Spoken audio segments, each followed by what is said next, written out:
You find yourself continuing the rhythm established by the previous day. The morning mist still clings low to the ground, a damp shroud that softens the hard edges of the village architecture. You are moving slowly now, not with the urgency of necessity, but with the habitual patience granted by routine. Your footsteps crunch softly on the gravel path leading from the edge of your dwelling toward the central thoroughfare. The cool air feels heavy and earthy against exposed skin, carrying a mix of scents.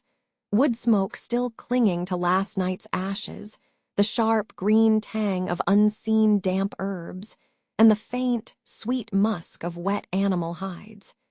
You pass by houses built of packed earth and timber, noticing how the smoke has stained the upper reaches of some eaves, giving them a bruised ochre tone against the pearly gray sky. These buildings seem to breathe with the slow exhalations of the community. Taking your time, you observe the texture of the wood on the nearest wall. It is smoothed by centuries of brushing hands and exposed elements, crisscrossed with hairline cracks that map out time itself. Your passage seems unremarkable, yet every detail registers.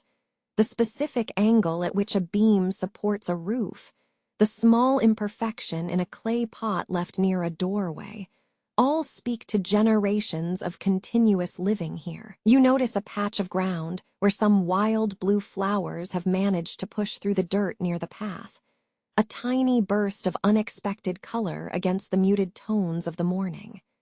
This detail brings with it an immediate calmness, a reminder that life persists even in the most structured, enduring human settlements. As you approach the corner leading toward the marketplace, the quiet becomes different.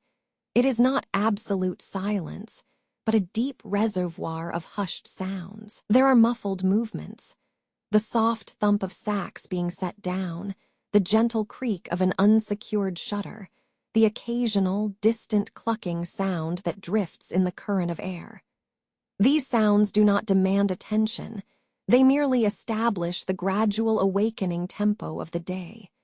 You slow your pace further, allowing yourself to absorb the atmosphere fully before committing to the next stretch of path. The quality of light is changing imperceptibly. It is becoming brighter, losing the diffused milky softness of deep dawn and acquiring a clearer, more crystalline edge. This shift in illumination seems to affect everything, making the dust motes floating near the still wet stone appear suddenly sharper, almost luminous against the background gloom. You consider how much of your day will unfold under this slow, deliberate brightening, matching the pace of these nascent rhythms. It is a rhythm governed by need and habit more than by grand schedule or excitement. This deep immersion into the daily movement feels surprisingly profound, suggesting that life's true substance resides in these gentle transitions, in the spaces between events, where breath meets stone and memory gathers dust. The journey from the warmth of the dwelling to the open square begins with a subtle shift in temperature. You slip out onto the uneven cobblestones, and the cool, damp air of early morning greets you against your skin. It carries the faint, mixed sense of last night's cooking fires mingling with the deeper, mineral smell of wet stone. The village is not yet awake. It exists in that suspended state between deep sleep and rising activity. You walk slowly towards the central wellhead. Your bare feet find purchase on the stones, which still hold the chill absorbed from the overnight dampness.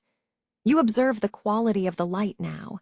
It has transitioned from the soft gray wash of dawn to a more definite pale blue light that seems to diffuse everything slightly. It is enough light to reveal details, but not strong enough to cast sharp, defined shadows. The well itself dominates this small gathering space. It is a deep circle of weathered, moss-stained stone, surrounded by low retaining walls and occasionally scattered with loose river pebbles.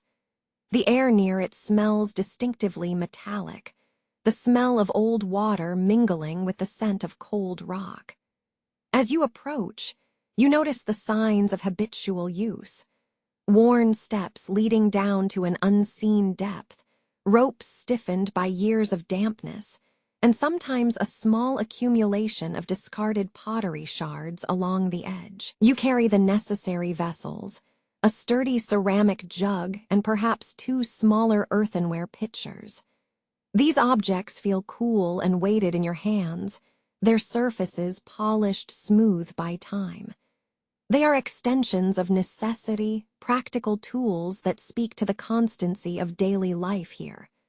The water wheel mechanism, or rather, the pulley system attached to the well's structure, requires attention. You reach out and steady yourself briefly against the rough-hewn wood beam supporting the hauling rope. The material feels resistant under your fingers, seasoned by countless grips and strains. This small piece of village infrastructure seems incredibly permanent, bound into the rhythm of existence here for generations. You pause to watch another person coming from the direction of the adjoining cottages. They are also heading toward the well. Your observation of them is not one of comparison, but of shared humanity. Notice how their movements are economical and practiced, shoulders set slightly forward, eyes focused on the necessary distance. There is a quiet understanding between neighbors formed by this routine chore, a silent acknowledgement that this task binds you all together in the early hours. The first interaction with the water itself is deliberate. You secure the rope attached to your largest vessel. The physical act of descending into the well is surprisingly demanding. You brace yourself, feeling the slight tremor through the pulley mechanism as the weight begins to change. Then comes the rhythmic creak, a low, resonant sound that rises and falls with the lifting of the bucket. It is a sound that seems inherent to this place, part of its background music. As the heavy bucket breaks the surface, the rush of water hitting it creates a temporary, vivid spray. You instinctively hold your breath for a moment, feeling the cool mist touch your exposed skin, a momentary shock against the warmth building in the village air. The sound continues, a steady shh thump as the liquid settles, and the rope is pulled back up to your waiting hands. You carefully manage the jug, dipping it into the source until its weight changes incrementally. You feel the temperature of the water. It is blessedly cold, perhaps carrying the deep chill of underground sources, contrasting sharply with the burgeoning warmth on the surface above you. This contrast makes the taste of the water so essential. It is not just a liquid necessity, but a counterpoint to the morning's damp cool. The weight of the fully loaded jug feels substantial and grounding in your hands. It requires a steady gait for the return journey. You lift it carefully, adjusting its balance against the curvature of your hips. You glance around again at the other people collecting their own supplies.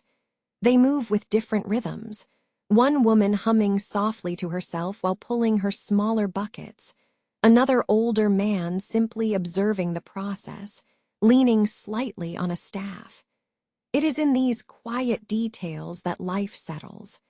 The way sunlight catches a drop of water clinging to the stone lip of the well, the specific pattern of moss growth around the pulley's base. These small signs tell you more about the continuity of this place than any grand proclamation ever could.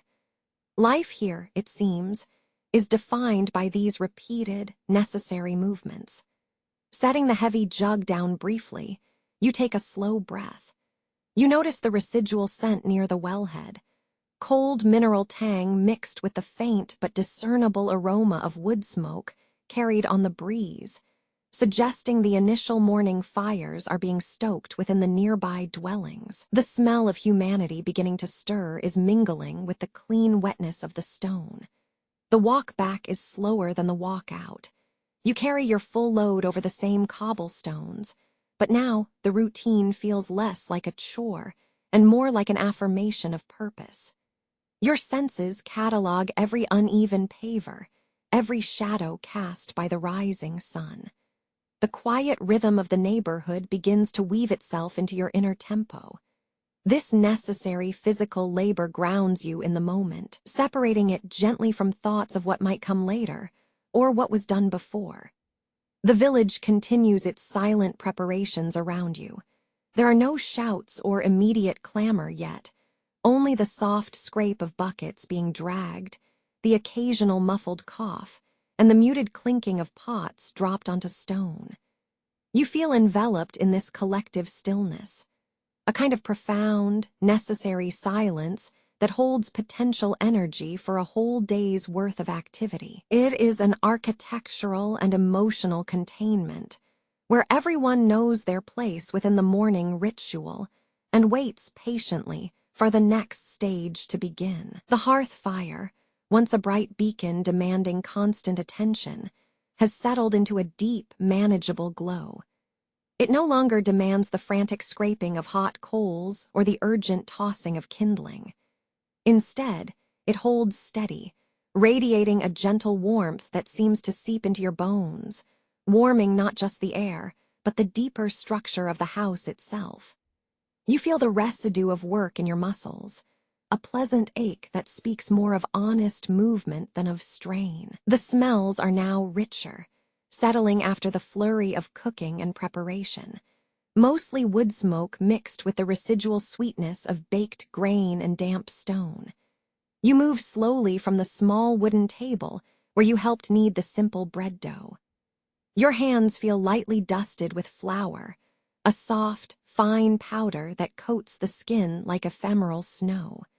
You notice the way the low light catches the microscopic particles clinging to your fingernails, illuminating them briefly before they settle into the wood grain of the countertop. It is a detail so small, yet it marks this precise moment, the winding down from physical exertion. There are few things in this house that move at any great speed. The timber beams overhead have settled over centuries, their weight creating a quiet, constant creak when you shift your posture.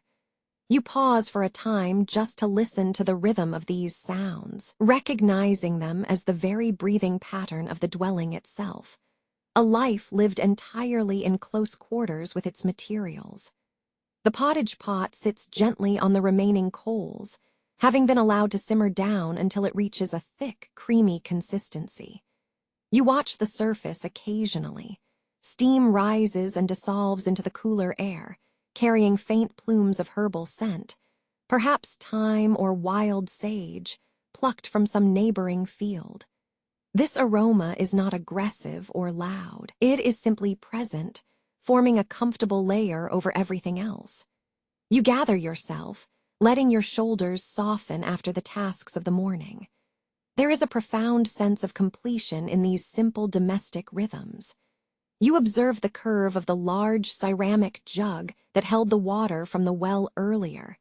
It has a slight greenish patina near the neck where the mineral deposits have clung over time.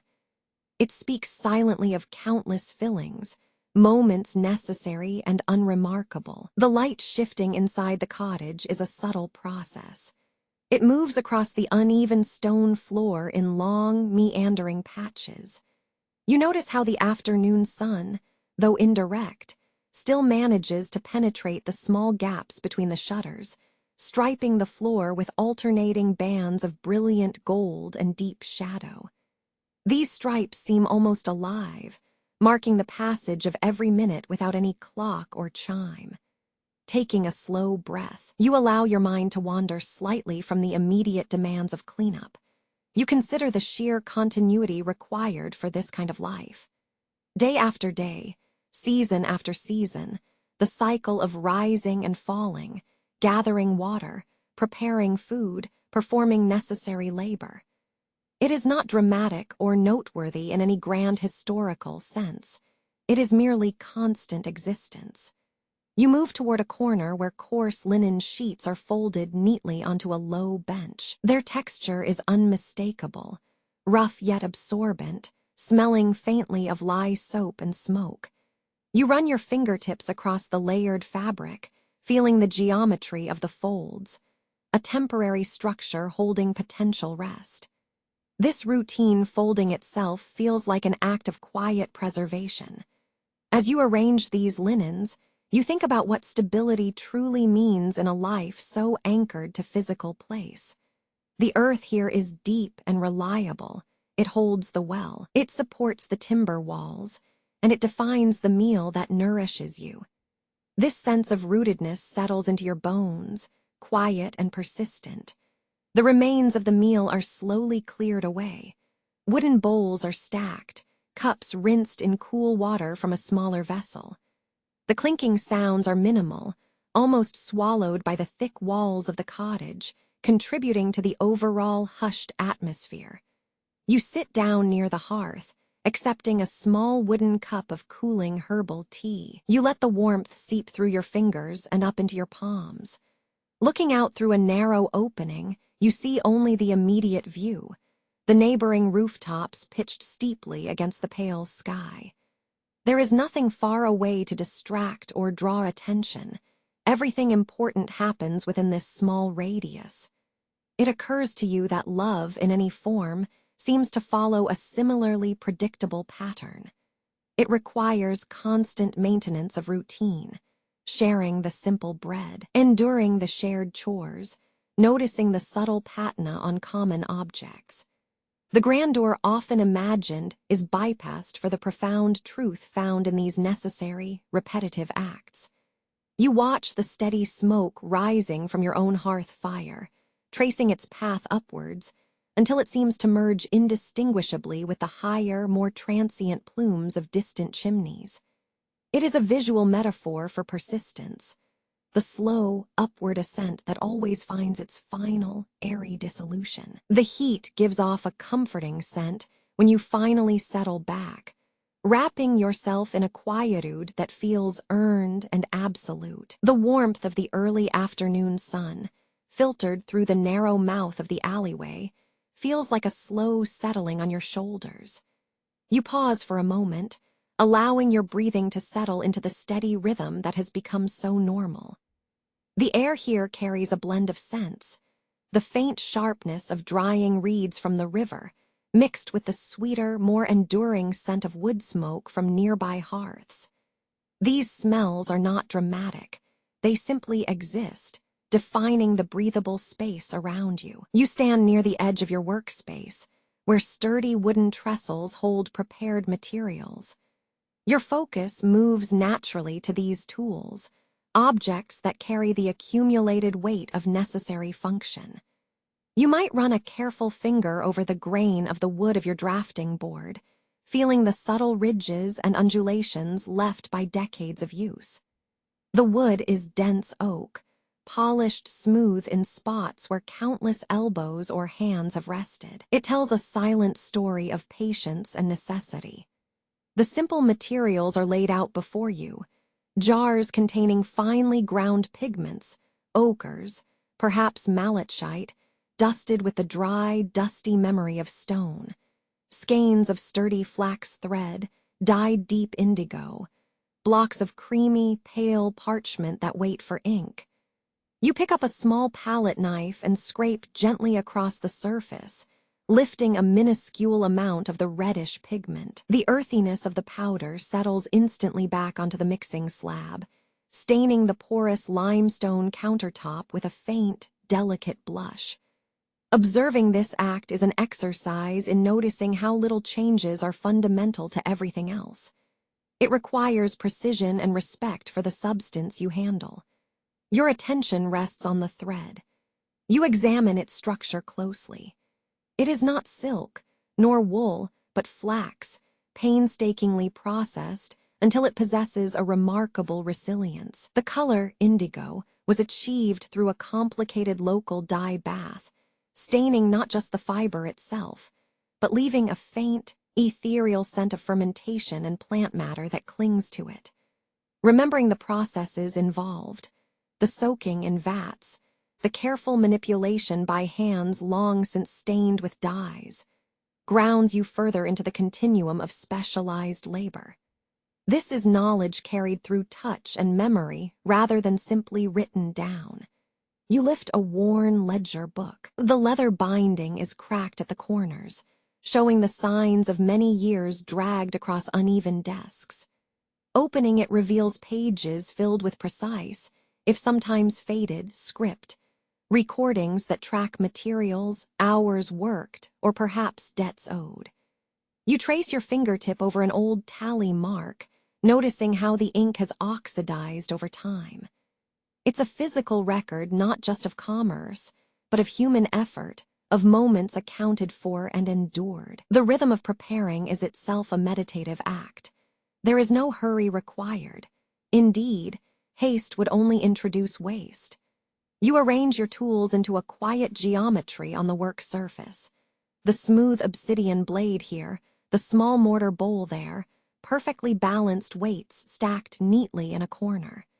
Each item has found its allotted space, contributing to an overarching sense of functional order. This arrangement reflects something deeper than just workplace efficiency. It mirrors the need for structure in life itself. Observing your surroundings shifts your gaze outward. The alleyway narrows slightly further down, and you can hear the distant murmur of voices rising slightly above the low hum of passing carts. These sounds are not sharp or demanding. They weave together like a complex tapestry, defining the collective pulse of the waking town. You notice how certain sounds seem to punctuate the others. The occasional clanging of metal from a smithy block, momentarily sharp, followed by a return to the soft shuffle of leather shoes on cobblestone. You select a small jar of prepared pigment for the day's intended work. The pigmentation is not uniform. It has visible flecks and variances, suggesting its natural source. A mineral mined nearby, carried through river silt. You turn the jar slightly in your fingers, noting how the light catches the slight grit embedded within.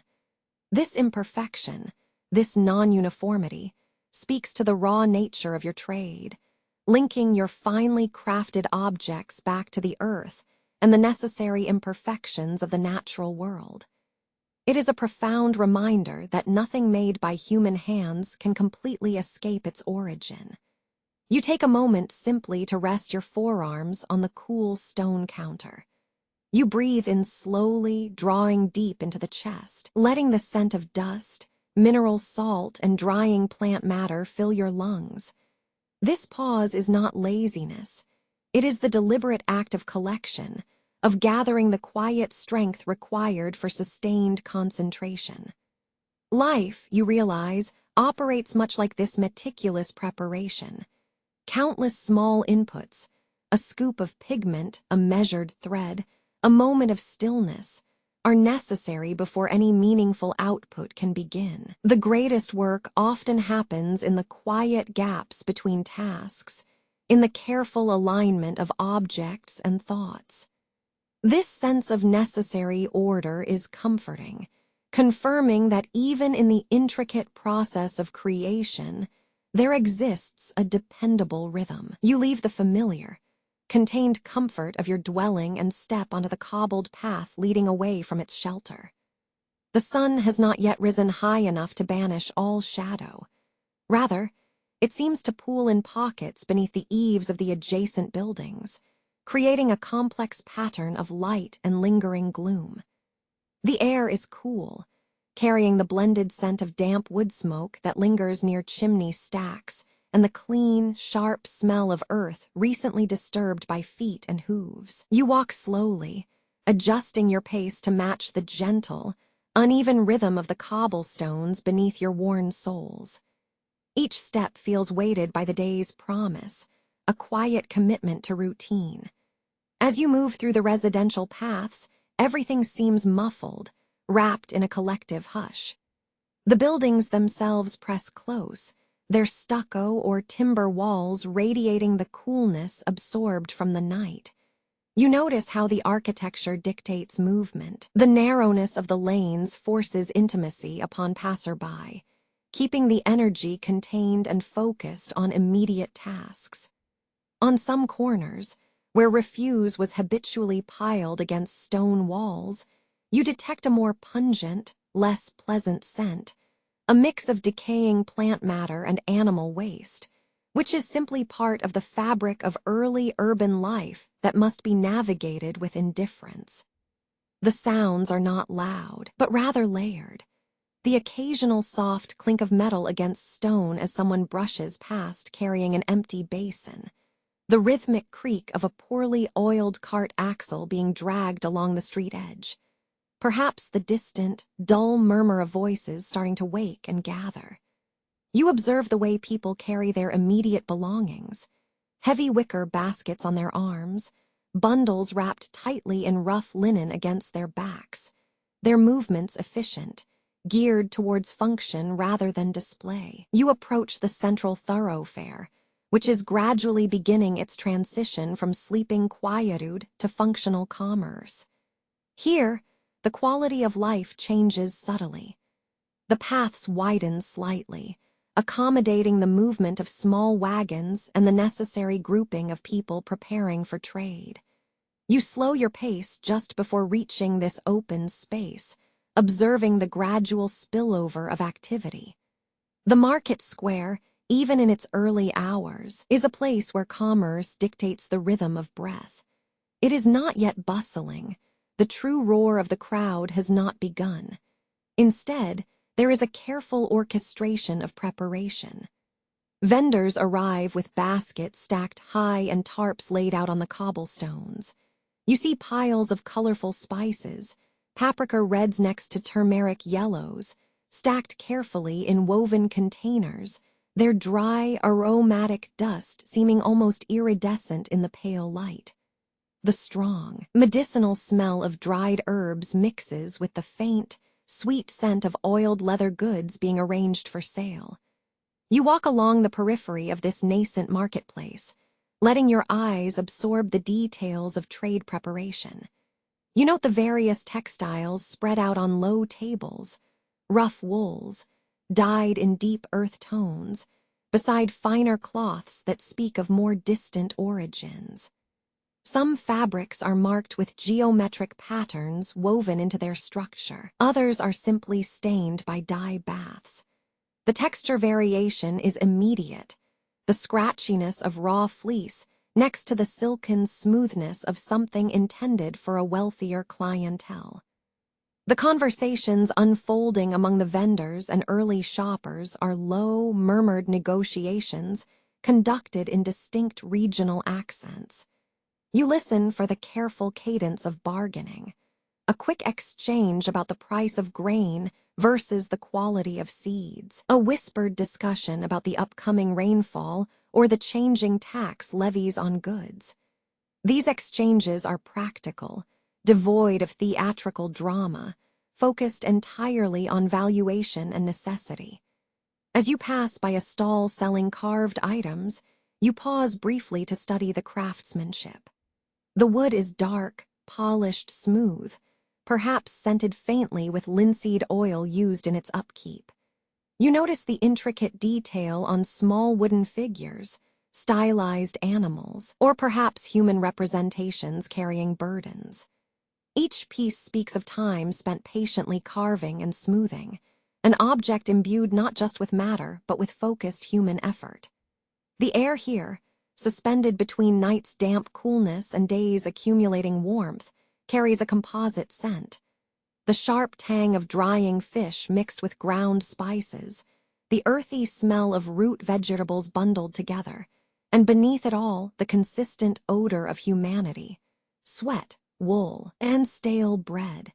It is an honest, unvarnished olfactory portrait of survival and trade. You are acutely aware of the structural history surrounding you.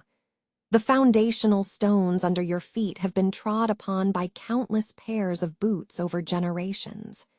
This market square, this intersection of paths, has witnessed every ebb and flow of local life, the celebration, the scarcity, the careful accumulation of wealth. Observation naturally turns inward. You reflect on how these permanent structures, built of stone and wood, house such temporary human routines. The lives passing through you here are transient in their individual moments, yet they contribute to a continuous, durable pattern. To be part of this mechanism, the quiet exchange of goods for necessary coin is to participate directly in the sustained flow of life itself. Turning a corner further into the main commercial artery, you begin to notice specific specialized areas forming naturally. Here, goods related to craftsmanship appear, tools displayed on beds of straw, lengths of colored thread coiled neatly next to small pots of binding dye, rolls of parchment and papyrus awaiting transaction.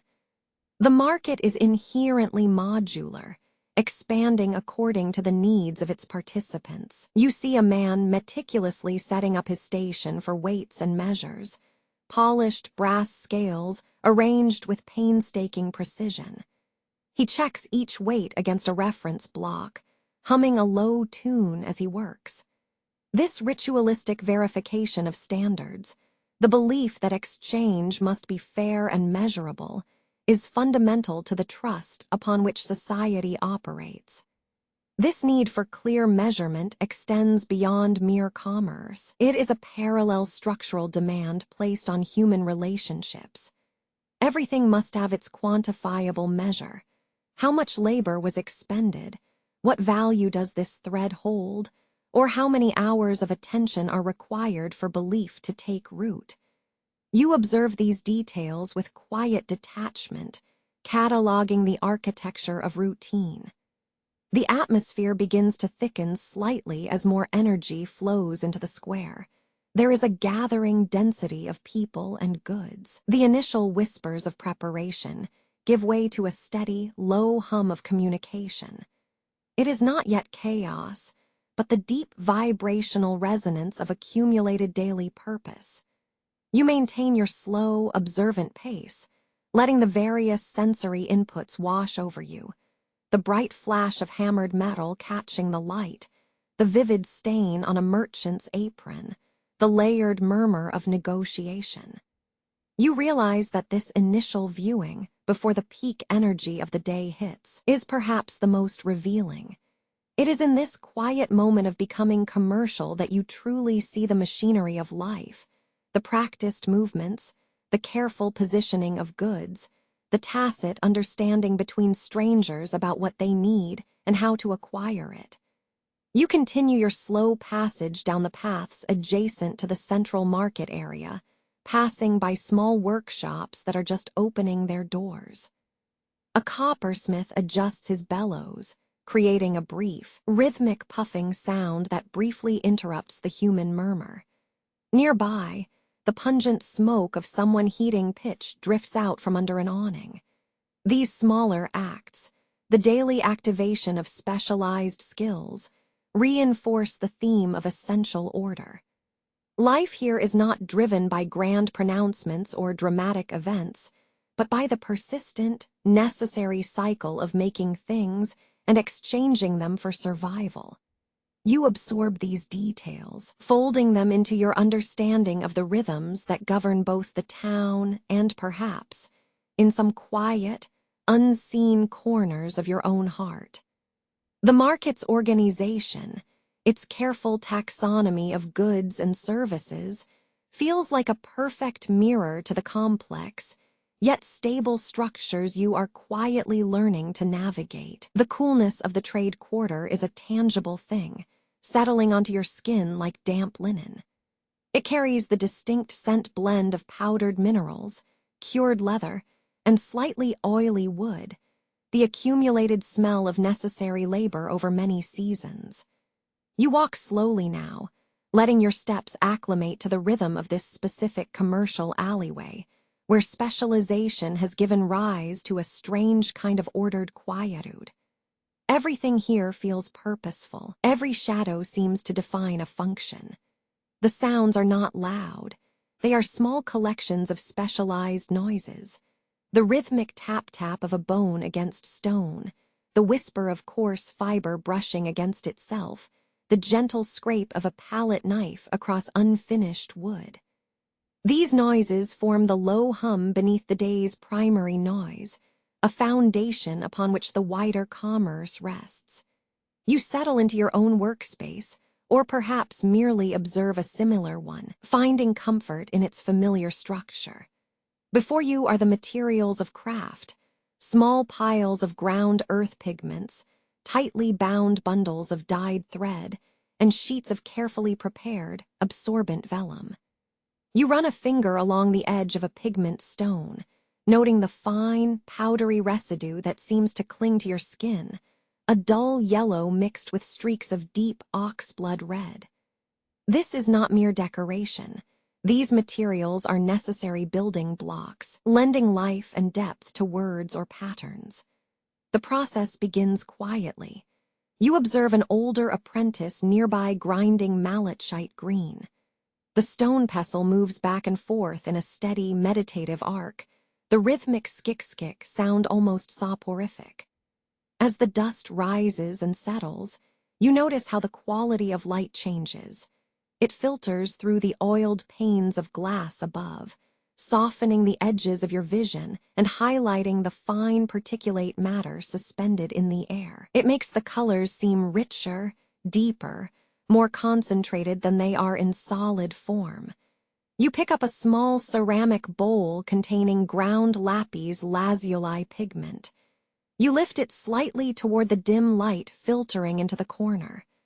The blue is breathtakingly deep, an impossible shade that speaks of distant mountains and arduous trade routes. This color, you realize, requires not just grinding, but also profound calculation, knowing which binding agent will hold its brilliance over time, how much water to mix with it to achieve the perfect consistency. The craft itself demands patience. You watch a specialist carefully measuring out powdered charcoal for ink. He does not simply dump it.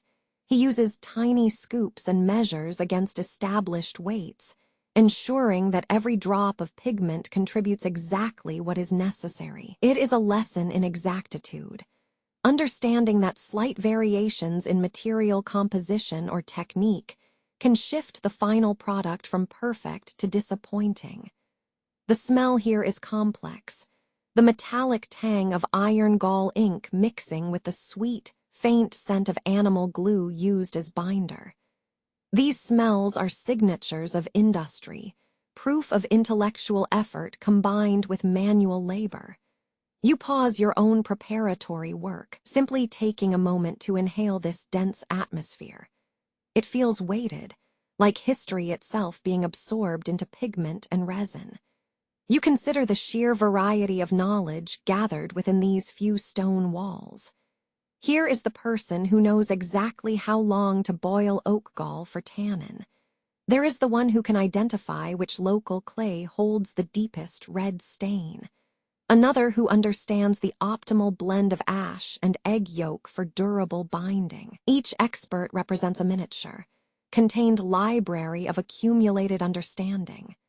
The rhythm of this quarter life teaches you that nothing important happens suddenly. Everything accumulates through consistent effort.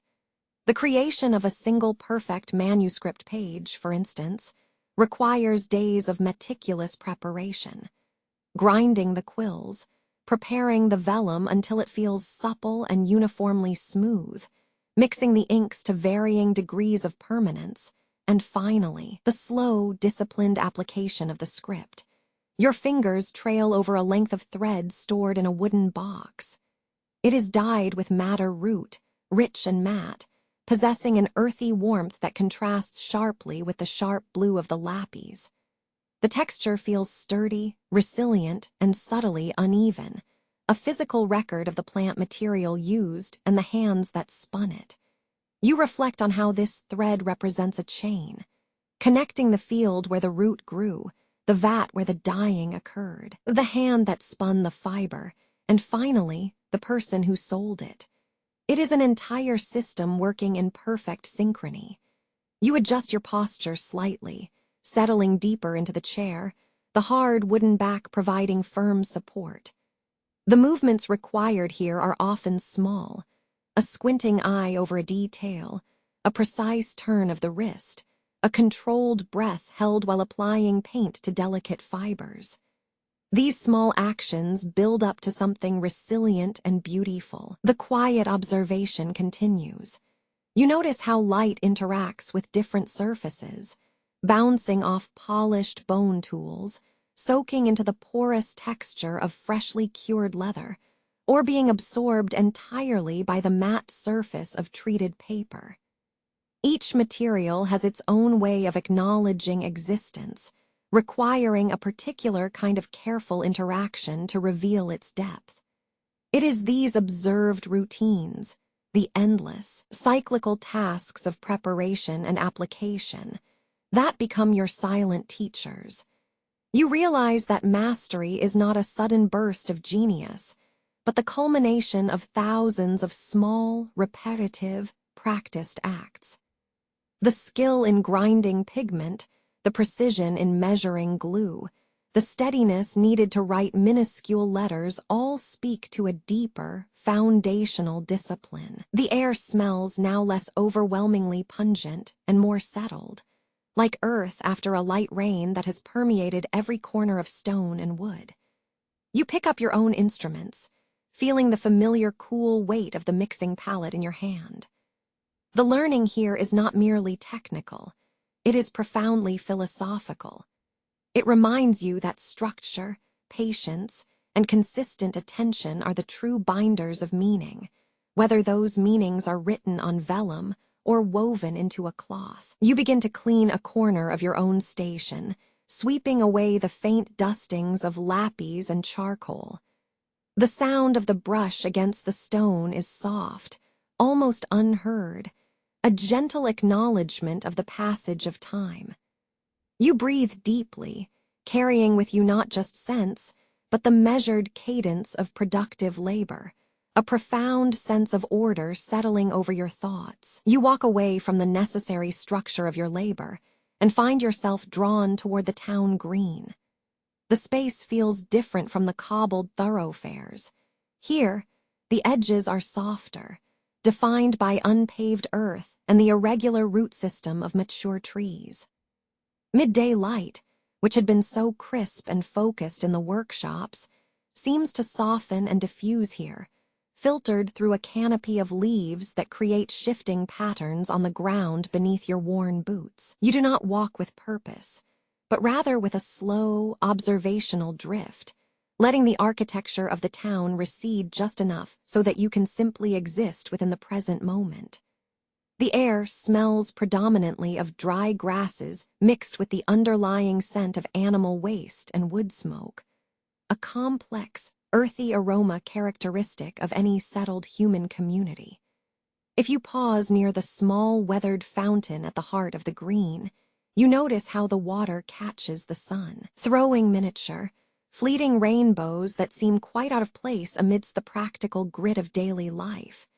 You watch a few people conducting their midday respite, some sitting on simple wooden benches, others simply leaning against low stone walls, allowing their bodies to rest from the morning's exertion. Observing them now, you take note of the quiet variations in human presence. There is the farmer resting, perhaps wiping sweat from his brow, wearing clothes that smell strongly of the field and damp earth. Near him, a woman sips slowly from a simple earthenware vessel, her gaze distant, as if watching something beyond the boundaries of your immediate reality. These are not dramatic encounters. They are merely overlapping rhythms of breathing and quiet rest. You find yourself drawn to the fountain again. The basin itself is built of pitted gray stone, cool even under the midday sun. You run your fingertips over the surface where mineral deposits have worn away the finer details of carved faces or emblems. The water trickles steadily, a predictable sound that acts as an unintentional metronome for the passing moments. This steady rush, this constant, gentle sound, seems to underscore the underlying continuity of life in this town, the simple cycle of arrival and departure, work and pause. Across the green, near where the main path meets a low stretch of grass, you observe a group gathered near an elderly man sitting on a portable stool. They are not engaged in loud conversation. Their interaction is hushed, marked by gestures and slight nods of acknowledgement. You watch how one woman patiently arranges a small basket of flowers, bright hues of blue and yellow against the dull greens and browns of the earth. She tucks them carefully into another's hand, and the exchange feels intimate yet entirely casual, like exchanging bread or a coin. The sheer variety of stillness here is remarkable. Sometimes it is punctuated by the sharp clanging of a wagon wheel passing too quickly down the periphery, startling everyone for a moment. Sometimes it is broken only by the occasional bleating sound from a penned goat near the edge of the green. These sounds are not disruptions, but punctuations, the texture of time itself. You spend an unhurried few minutes simply watching the light shift across the textures around you. The way the shadows under the eaves of the surrounding buildings deepen, the dusty patina on the stone benches, and the occasional flutter of a pigeon taking flight. These observations compel a quiet consideration of stability versus flux. The town stands firm. The heavy slate roofs and thick-walled structures have weathered countless seasons, yet every single moment witnessed is in constant motion. The water flowing, the leaves subtly shifting, the breath moving out from your own chest. The presence of others here facilitates an unspoken understanding of shared experience. You realize that this space, the town green, is not merely a geographical location, but a communal pause button, a designated point where the intense focus required for labor can be temporarily released without needing to leave the structure of daily life. It is a formalized allowance for simply being. Your thoughts drift, naturally expanding outward from the physical environment. You consider how much of what defines human experience, the need for connection, the cyclical necessity of rest, the fleeting beauty found in routine, is contained within this small patch of shared ground. The green acts as an anchor, providing a breathable space between the defined walls and purpose-driven paths of commerce or craft. You notice a small detail on the worn stone wall nearby, faint traces of bright color painted long ago, perhaps a splash of faded blue that is barely visible under layers of grime. It speaks silently of human aspiration, a momentary burst of vibrancy against the inevitable weariness of time and weather. These residual efforts are quiet reminders that even in routine life, there has been an attempt to leave a mark, however small or transient. The sensation of cool air washes over you as a light breeze picks up, ruffling your tunic slightly. You take a slow breath, drawing deeply the mingled scents. The sharp mineral scent from the fountain mixing with the sweeter aroma of damp soil and warm bread wafting faintly from a nearby stall selling baked goods. This blend of smells is the truest marker of this specific place at this precise time of day, a composition of immediate existence. Everything feels measured, paced by the slow drip from the spout, the gradual deepening of shadow, and the silent rhythm of breathing. You understand that the act of simply pausing here, without a grand objective or an urgent destination, is itself a valuable, necessary labor in maintaining equilibrium. This green space holds the quiet wisdom that life's great structures are built not just on monumental effort, but also on these unscheduled moments of restful observation. You find yourself at the edge of a narrow alleyway, a place where the rough-hewn planks of drying laundry meet the deeper stone of the street. The air here is different from the open market square. It carries the concentrated scent of wood smoke mingled with something faint and sweet, perhaps dried herbs or baked fruit rind. Before you lies a corner devoted to a small shrine, not grand in design, but humble, a patch of rough-cut flagstones tucked between the storage sheds and the back wall of a tannery. Here, generations have placed their markers. You notice that the display is modest, consisting mostly of wilted blossoms, deep crimson or dusty purple petals, and occasionally a few tarnished coins dropped into a shallow ceramic dish. They are offerings, small tributes to beliefs too deep and diffuse to be written down in a ledger book or discussed over a simple meal. The corner seems perpetually caught between the passing rhythm of life and an observance of older rhythms. You pause your steps, instinctively slowing down so as not to disturb the air around these quiet traditions. Sunlight angles into this nook at a specific hour. It catches the dust motes swirling up from the stone, giving them a brief, golden luminescence before they drift away toward the mouth of the alley. You recall that these objects, the offerings, the stones, the faint stains on the worn flagstones, are physical anchors for invisible structures. They point to things understood by consensus, passed down not through formal decree, but through whispered tradition and repeated gesture. You observe a small cluster of tied knots made of dyed thread near the base of a peeling wooden beam. They look almost random until you understand their purpose, marking a boundary, or perhaps petitioning for safe passage. It brings to mind the way structure is often perceived in life itself, not only the rigid lines of architectural plans and ledger columns, but the more pliable structures of shared belief. You consider how certain days, marked by the calendar saints or local harvest cycles, cause specific behaviors. People bringing particular items, speaking different phrases, adjusting their daily pace just slightly to honor something unseen. The weight of these rituals is not dramatic. It is entirely embedded in the texture of daily existence. It is found in the way every second villager seems to know precisely where and when to leave a small coin or a few blossoms. This knowledge acts like an invisible scaffolding, holding together the unpredictable messiness of human life. You run your fingertips lightly over the rough stone of the shrine wall, feeling the cool grit beneath the accumulated patina of countless hands. The surface is porous with time, absorbing not just moisture and dust, but perhaps whispers as well.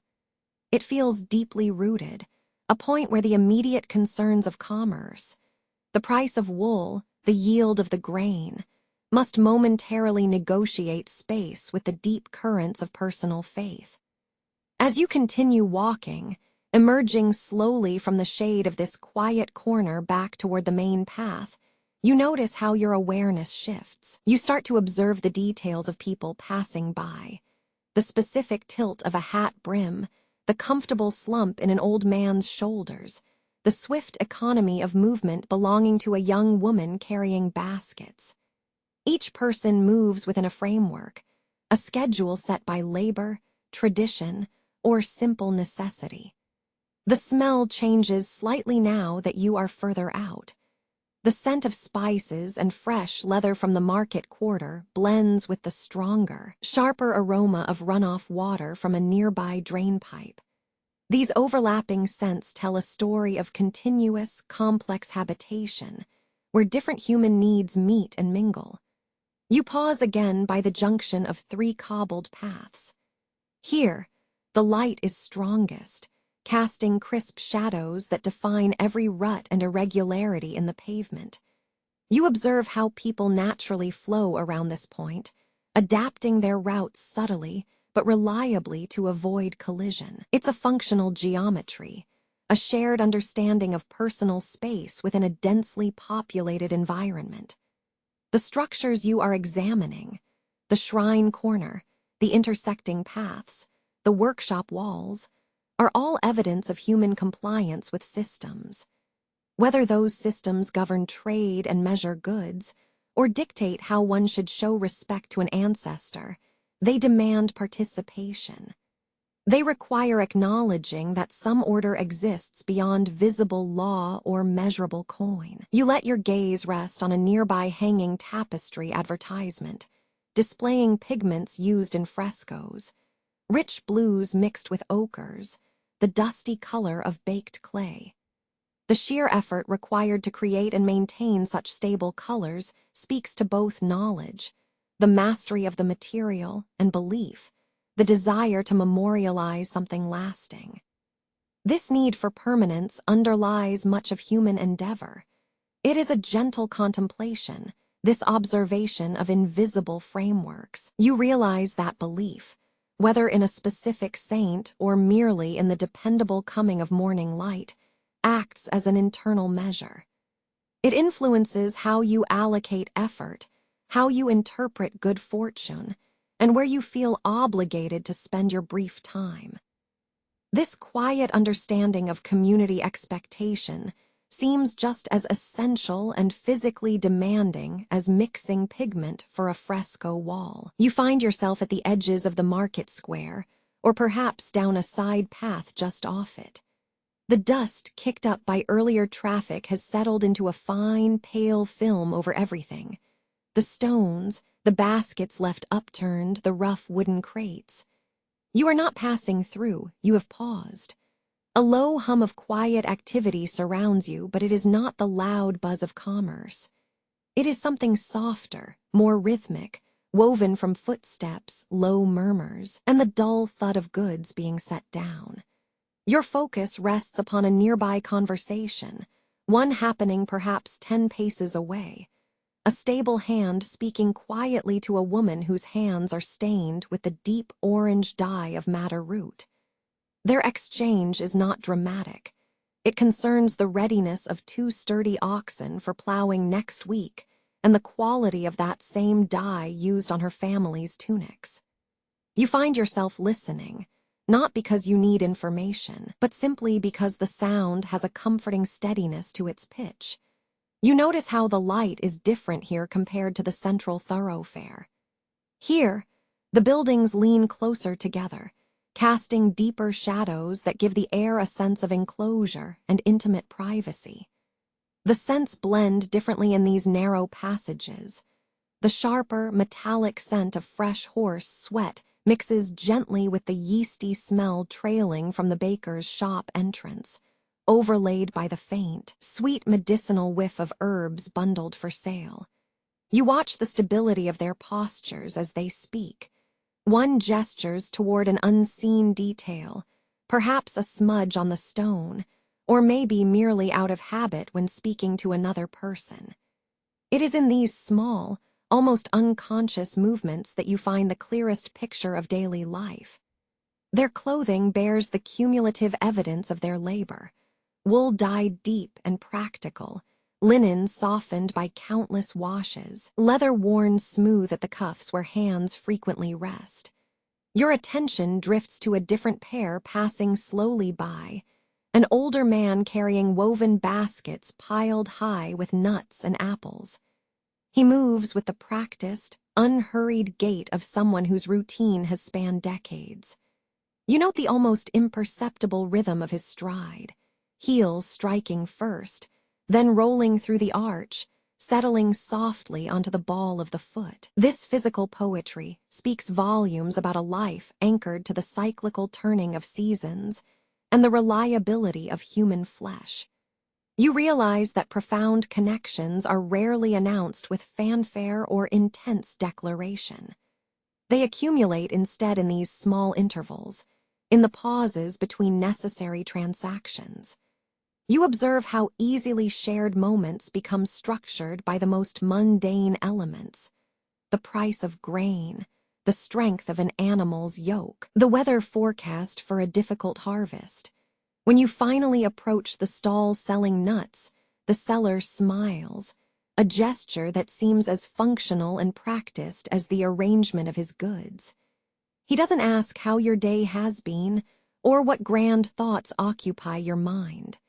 He simply asks if you are passing through, offering the quiet courtesy of acknowledgement. You reply with a casual note on the cost of dried acorns, mentioning briefly that the late rains were more beneficial this year than last month's drizzle. The woman standing near him, perhaps his daughter or an assistant, listens carefully to your words while simultaneously straightening a stack of woven mats against the stall wall. You notice her hands, calloused at the palms, stained lightly with what might be berry juice or earth pigment. The rhythm of her action is methodical, repetitive, yet purposeful. She seems accustomed to the slow ebb and flow of interaction. She does not rush you or seem unduly eager for your attention. The conversation settles into a low, complimentary murmur that requires only proximity to sustain. You speak of the way the dust smelled after the sudden midday coolness, and she responds by mentioning that her mother had done the same thing yesterday, suggesting it was merely the passage of time interacting with dry earth. It is an exchange based on shared sensory memory, entirely lacking in grand revelation. You find yourself observing not just what they say, but how they are together, a small island of contained human interaction within a flowing river of necessary labor. The subtle comfort of knowing that another person shares the experience of the dust settling, or the particular quality of light filtering through the market awnings. There is a quiet realization that these small talks are not just conversational filler. They are miniature social structures themselves. They maintain the delicate balance of local knowledge. The best time to buy saffron, which neighbor has a good goat for sale, whether the river crossing will be safe next week. These details of daily life become the scaffolding upon which deeper emotional connections are gently built. You spend perhaps several minutes simply observing this interaction. You notice the small wrinkles around their eyes as they listen, evidence of countless hours spent in contemplation or quiet focus. The way the sunlight catches the stray strands of hair escaping their work caps, turning them briefly gold. It is not a dramatic scene to remember later, but rather the deep, continuous resonance of simple existence, a rhythm that anchors the soul more surely than any lofty ideal. The stability you seek in these transient exchanges reminds you that profound understanding does not arrive with a great pronouncement. Instead, it arrives slowly, like the gradual accumulation of scent on linens hung to dry, or the slow deepening of color in a natural dye bath, achieved through patient repetition and quiet observance. You allow yourself to simply exist within the flow, letting the gentle murmur of daily life wash away any sense of hurried expectation, content with the knowledge that today's sustenance will be found in nothing more than the simple grace of shared time. The air around you has begun to change, subtly losing the sharp, electric feel of midday labor. It is not a sudden shift, but a slow, cumulative softening, like heat draining gently from sun-warmed stone into cooler dust. You notice how the intensity of the light, which was so demanding just hours ago, begins to diffuse and spread out, taking on a creamy quality that seems less hard against your skin. Your steps upon the cobbled streets feel different now, not weighted by urgent purpose, but cushioned slightly by the deep breath of late afternoon repose. You walk perhaps toward the edge of the market square, or maybe simply around a familiar block. The movements of the people are becoming more languid. Where earlier you saw quick, efficient motions, the hefting of grain sacks, the brisk bargaining over pigments, you now observe slowness. A man carrying goods pauses by a wall niche to wipe sweat from his brow, resting his weight on one leg, examining the dust that has collected there. His pause seems permanent, absorbed into the fabric of the afternoon itself. The scents also undergo this shift. The sharp, concentrated smells, the acidic tang of fresh dye, the mineral bite of crushed pigment stone, begin to soften at the edges. They mix with something else now, The faint, sweet aroma of drying herbs from a corner stall, perhaps mixed with the deeper, earthy scent that rises from untreated wood and baking clay. You slow your pace further, allowing the rhythm of your own breathing to synchronize with the gentle undulations of the street. The heat is not oppressive anymore. It has settled into a deep, pervasive warmth that seems absorbed by the very buildings around you. You look up at the way the shadows are beginning their long, deliberate creep across the ground. They are no longer small, crisp rectangles defined by direct sunlight. Instead, they stretch out and bleed into elongated shades of cool purple and tawny brown, mapping the passage of time in visible strokes. The quiet nature of this late afternoon is an education in human constancy. You pass a window where another craftsman, perhaps still within his own workshop, sits idle. He is not resting completely, but seems to be existing in a state of watchful stillness. His hands rest on a workbench dusted with fine materials, maybe charcoal powder or slivers of bone. The way he looks out the narrow opening, or simply stares at his work, suggests a deep familiarity with this very moment. The pause between effort and evening. You reflect on the necessity of these lulls. Labor does not maintain a uniform tempo. It swells and subsides with the sun's arc. This period is marked by a kind of exhausted commerce. People are completing necessary transactions, the buying of a small measure of beans, the sale of a few dyed bolts. But the energy for grand, noisy interaction has temporarily drained away. The urgency that drives the morning routine dissipates, replaced by a gentle murmur. The cobbles beneath your sandals feel warm through the thick leather sole. You trace a line with your gaze down an adjacent alleyway. It is darker here, cooler, and smells faintly of accumulated refuse mixed with damp stone. A pragmatic smell, unavoidable but necessary for life to continue right beside it. These smaller paths often hold more signs of daily life than the grand thoroughfare. Discarded scraps of straw near a wall corner, a dropped piece of fruit half squashed on the dirt path, or water stains marking where a bucket has been set down repeatedly over years. This slow descent is a quiet lesson in observation. You notice the detail you would have missed during the bustle of earlier hours. How dust settles into specific patterns on ledges, the small chip missing from the corner of a wooden barrel, or the subtle discoloration on a piece of linen that speaks to the exact type of wash and soap used many seasons ago. You find yourself stopping near a wall whose surface is mottled with time. Generations of hands have touched it, rainwater has run down it, and smoke has settled into its pores. It holds 1,000 faint stories within its pigment, stories of people passing by, pausing, needing to simply lean against something steady while the day continued around them. The feeling settling over you is one of profound equilibrium. The initial drive of necessity, the need to earn, to acquire, to complete tasks before dusk, has softened into a state of sustained quietude.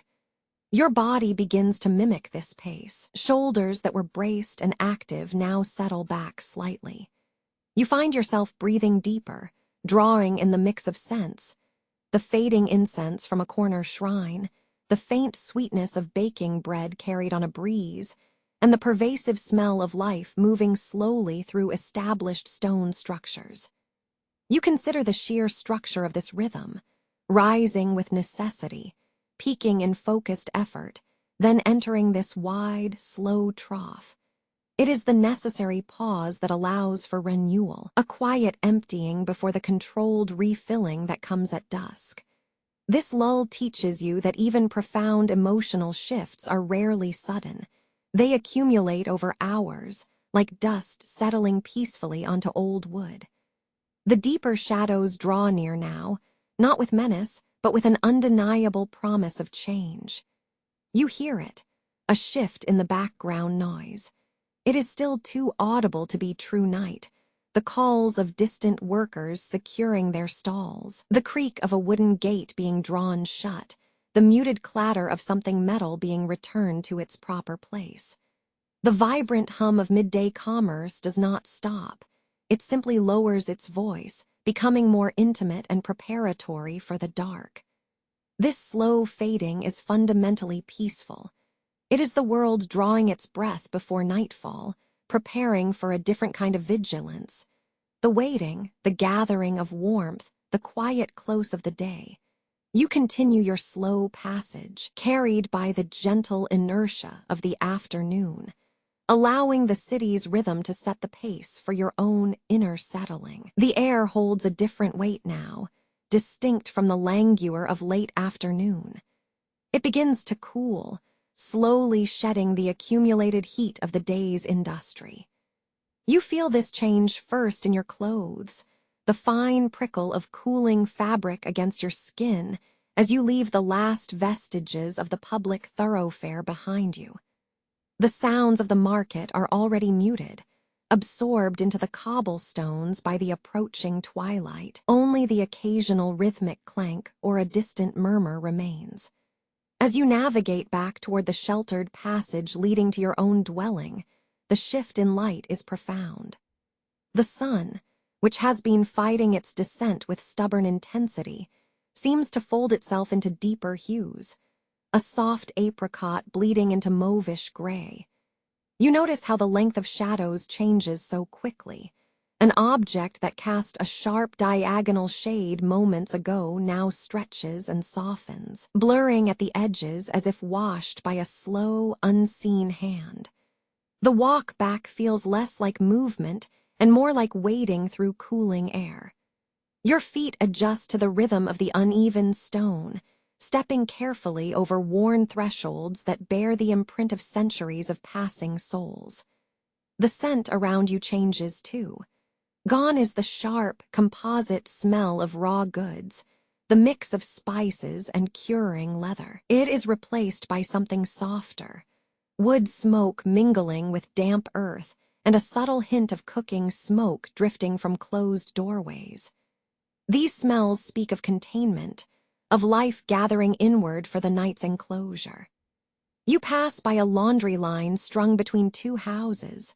The linens, still warm from the day's washing and lightly scented with lye soap, flutter softly against the cooling breeze, whispering of domestic effort now put to rest. Entering the familiar corridor of your own street feels like stepping into a quiet history. The architecture here is intimately detailed. The way mortar has crumbled slightly near ground level, the way wooden beams have darkened and warped with time, each imperfection telling a slow tale of resilience.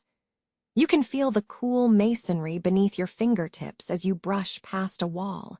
It carries the dust of many untold evenings. Inside the outer vestibule, there is a moment to pause, allowing your breath to settle into the slower, more measured rhythm that accompanies the end of physical exertion. You draw a slow breath, letting in the deeper scent of the household, warmed stones, dried herbs hanging from rafters, and something unmistakably woodsy, the clean, comforting aroma of settled domestic routine. The central act now is returning to your own space, shedding the residue of the outside world.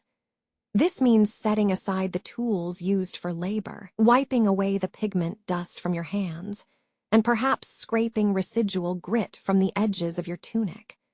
Each small physical action carries a weight, signaling the transition from being an active participant in the town's commerce to a careful guardian of domestic stillness. You move through the main room, which is still filled with the diffuse quality of the day's remaining light struggling against the encroaching dusk. The dust motes are no longer dancing wildly. They drift downward, slowed by the thickening air. It is time for the initial preparations that mark the true beginning of the evening cycle, the winding down. You move towards the hearth area. The fire has been banked throughout the long afternoon, its coals glowing with a steady, deep amber pulse beneath the ash cover. Kneeling or bending near the stone lip of the hearth, you take a small spade or iron poker and carefully begin to coax life back into those embers. This is not a dramatic effort. It is a measured, careful interaction, requiring patience. You blow gently across the coals, producing thin wisps of smoke that rise like quiet exhales. The smell immediately changes. The mineral scent of hot ash gives way to the rich, vegetal fragrance of resurrected burning wood and coal gas. The soundscape shifts entirely as you perform this small act. The low hiss of revived heat, the occasional pop of a piece of wood catching fire. These are the auditory punctuation marks of evening. You scrape some residual kindling into a neat pyre, arranging it thoughtfully so that it will catch and burn cleanly through the mealtime hours. It is satisfyingly methodical work, an act of preparing for comfort. While tending to this new flicker of life, your gaze drifts over the room's details. The sturdy wooden table waiting in the center, covered perhaps by a simple linen cloth bearing faint creases from the day's use. The bowls and serving vessels stand ready, absorbing the indirect light that now seems dimmer, richer. You turn your attention to the oil lamps or tallow candles, necessary for combating the true darkness. You check the wicks, trimming them carefully if needed, ensuring they are receptive. There is a small pouch of rendered animal fat nearby. You pour it into the lamp reservoir, watching the viscous liquid settle and glimmer slightly in the fading light. This mechanical ritual, the preparation of illumination, always feels significant. It represents the human need to hold back the vast indifference of night with a contained, manageable glow. The soft yellow-orange sheen that these lamps promise is not the harsh white glare of modern times, but something warmer, more visceral, carrying the faint scent of burnt fat and oil. The meal itself requires its own subtle preparations. You might brush away small scraps from the preparation area or wipe down a sturdy wooden surface with a damp cloth. Your attention rests on the linens, smoothing out wrinkles from the placemats, arranging the fold of a napkin, ensuring that everything holds a simple dignity despite its plainness. These are acts of care, of acknowledging the importance of coming together after a day spent in separated, focused labor. As these preparations conclude, there is a cumulative sense of calm settling over you. The physical demands of the day, the walking through crowds, the repetitive actions at the loom or grindstone, begin to recede into memory. They feel distant now, smoothed out by the encroaching quiet. You sit down, perhaps on a wooden bench near the hearth's warmth, and simply observe the room bathed in that growing amber glow. The light does not illuminate everything sharply. Rather, it pools and softens, deepening the textures of the aged wood until every grain seems visible, every stain telling a silent tale. It is enough to watch this transformation, the slow triumph of domestic order over natural decay, to feel a profound equilibrium within your own rhythm. You are settled into the structure of survival, the reliable promise of warmth and nourishment following a day lived in service to craft or community. The steady glow promises passage through the night, a gentle container for simple life. /text. The last wisps of the amber light are deepening into a soft, buttery dusk. You have completed your tasks for the day, the scents of pigment and raw linen now mixing with the cooling air that wafts through the open doorway.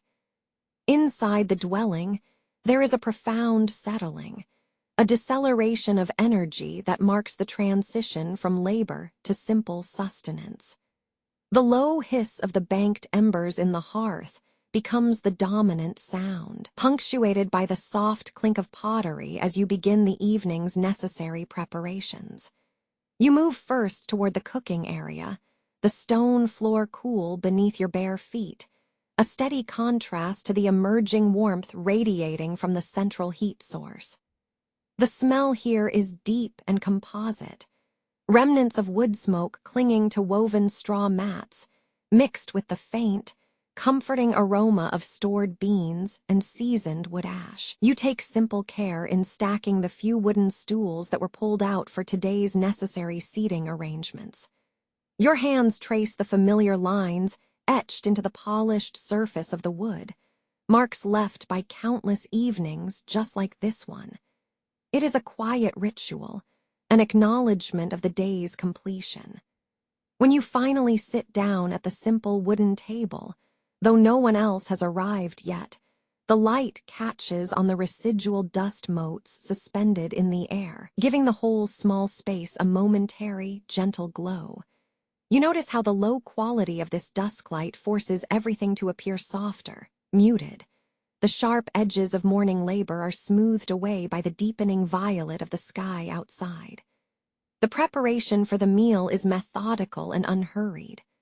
Cups are set out. The linen cloths, folded neatly, rest on the wooden surface. You begin gathering ingredients from storage pails, coarse grains, bundled herbs tied with twine, a ceramic pot already simmering low over the embers. The sounds are minimal.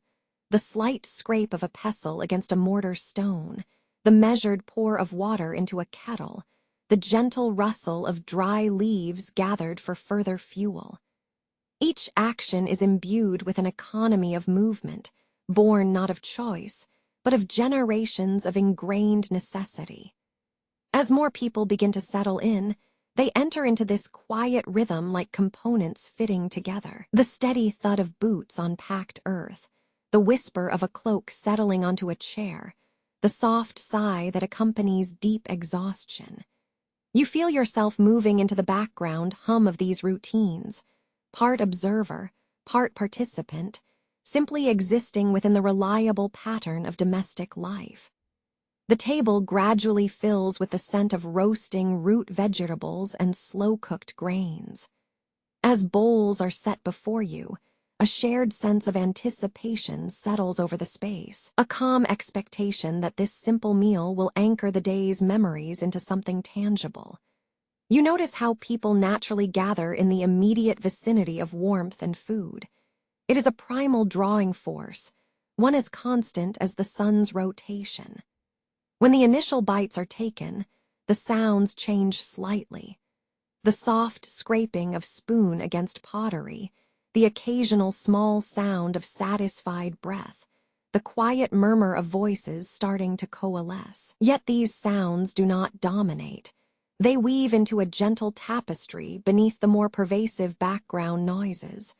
The crackle of wood in the hearth, the distant bleating from outside the compound walls. The true gathering begins after the first plates are cleared, and the necessary bulk of sustenance has been consumed. The focus shifts from the stomach to the mind, the conversation turning gently toward retelling the day's minor events. One person recounts a slight disagreement over measurements at the market, the precise weight of saffron, or the correct count of bushels. Another speaks quietly about a particularly vivid color glimpsed in another town, or perhaps a funny moment involving one of the local animals. You sit and listen to these recitations. The stories are not grand epics of heroism. They are mosaics of minute detail, the shade of blue on a merchant's tunic, the specific grit found on the path near the well, the unexpected kindness from a stranger whose face you might only recognize in passing. These small accounts serve a deeper purpose than mere entertainment. They function as communal anchors for memory.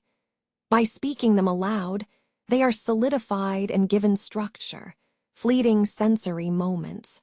The way the sun caught that specific piece of oxidized copper, the sudden sharpness of pipe smoke mingled with baking bread, are transformed into narratives, made permanent within the group's shared understanding of time. The conversations spiral outward from these single points.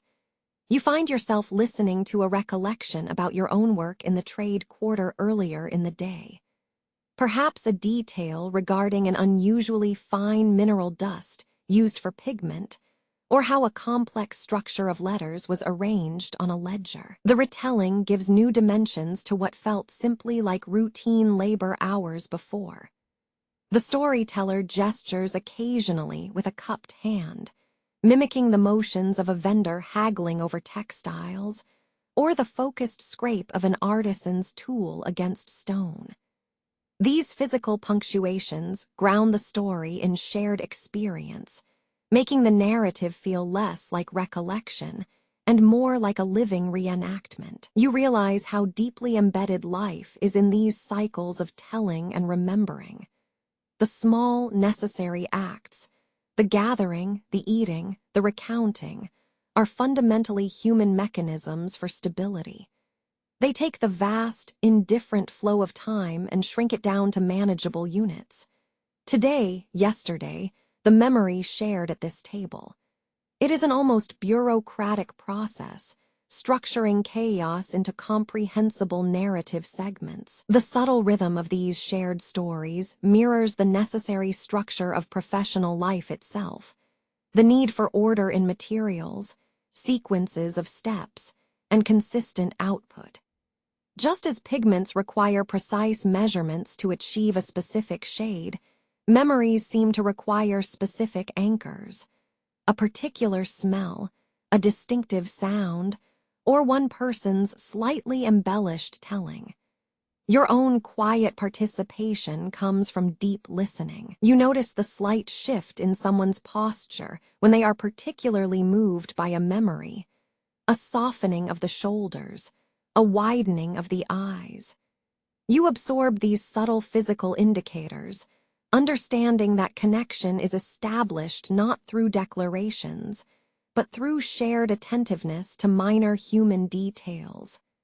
As the evening progresses and the fire settles into a steady, comforting glow, casting long, warm shadows across the walls, shadows that seem to stretch and breathe with the ebb and flow of the conversation, the general energy begins to subside. The intensity fades, replaced by a comfortable lassitude. People lean back in their chairs, some resting elbows on knees, others simply watching the dance of embers against the dark stone. The last stories wind down into soft, contented murmurs, punctuated only by the periodic crackle and pop from the cooling hearth. You feel the quiet satisfaction that comes not from monumental achievement, but from this perfect, contained equilibrium. The knowledge that today was lived fully within these walls, its entirety captured and secured by simple words spoken over shared bread and firelight. The day's complexities have been reduced to warmth, narrative thread, and the profound continuity of routine. The communal sitting slowly shifts as the last coals of the hearth begin to cool.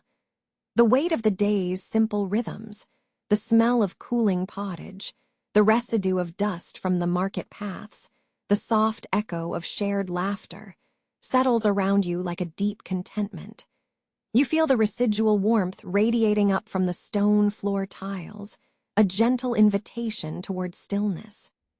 After the shared meal, a quiet sort of fatigue settles over the household, not the ache of labor, but the slow weariness of an ordinary day lived fully. The remnants of supper dishes are cleared slowly, handled with practiced care, washing away the evidence of your day's necessary structure. You notice the subtle darkening of the corners of the room, where earlier, brighter light had fallen, and now softer, deeper shadows begin to take hold. A quiet routine takes over, the gathering of implements. You pick up a piece of soiled linen, examining its weave, the way the flax threads are tightly crossed, but showing faint signs of wear at the seams. This tactile inspection is an unconscious part of winding down, a slow appreciation for objects used and returned to their place.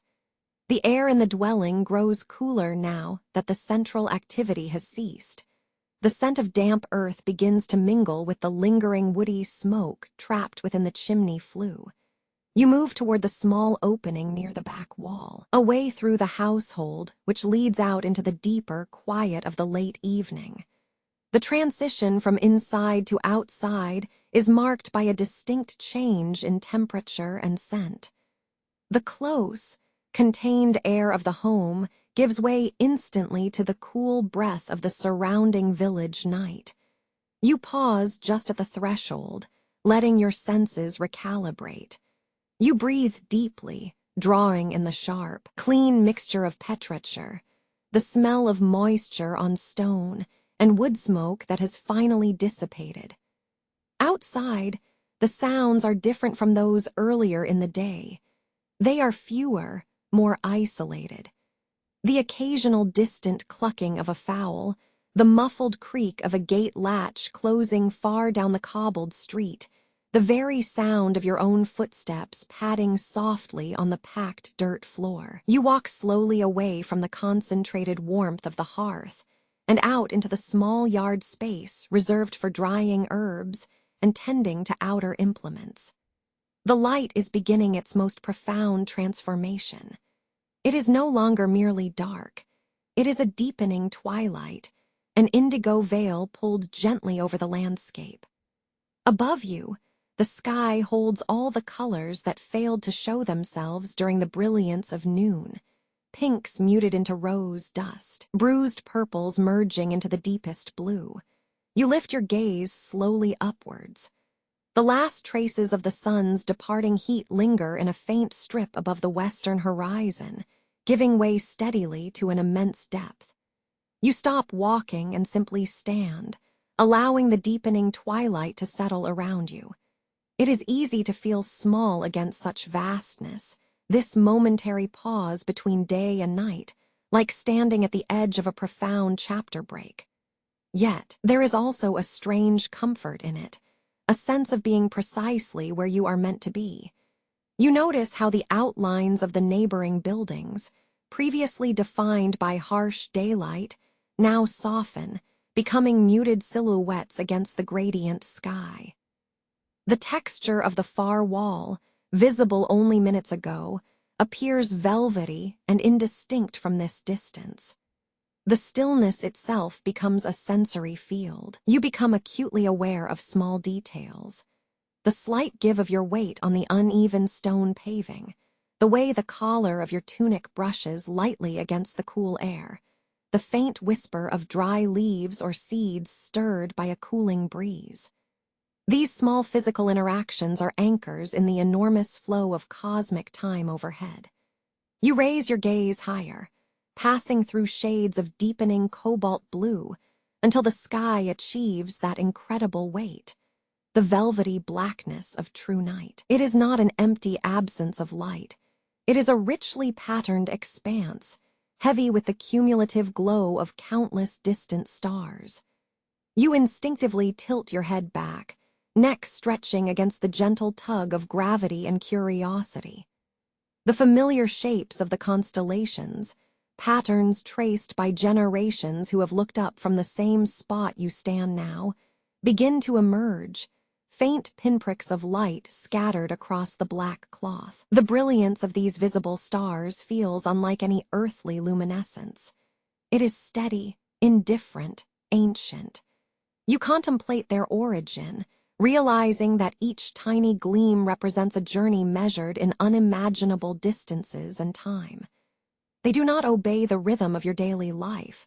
They are simply present, unwavering despite the shifting tides and cycles of human concern. This contrast, the tight, predictable order of your day versus the vast, patient machinery above you, is profound. It anchors your understanding of structure itself. You let your eyes wander across the celestial dome, tracing the slow arcs of presumed heavenly movement. You observe one particularly bright star near a cluster, its light seeming sharper, almost startlingly clean against the deepening blackness. Its steadiness pulls your attention, mimicking the reliable stability you seek in the passing hours and repeated chores. The structured life lived among people, the markets, the hearths, the careful measurements of pigments, finds a counterpoint in this immense celestial bureaucracy, one that operates without intent or design, yet with perfect, flawless regularity. The cool night air seems to fill your lungs completely, carrying not only the scent of mineral dampness, but also something older, cleaner, and more elemental. You are here now, suspended between the exhaustion of routine labor and the deep, restorative peace of darkness. The sky demands nothing from you. It merely exists. And by observing its monumental quietude, a profound calm begins to wash over your mind, easing the subtle tensions accumulated throughout the long, cyclical day. It is a silent lesson in perspective, that some grand structures are purely observational, requiring only attention and no struggle at all. The deep blue hour has settled over the village. It is the time after the hearth glow begins to ebb, when the final necessary movements of the day are performed. You feel the last faint residue of the communal evening settling on your clothes, a mixture of smoke from the cooking fires, the scent of damp earth kicked up near the door, and perhaps a lingering trace of market spice that refuses to fade completely. Your movements become quieter now, more economical, less defined by labor, and more by ritual. You begin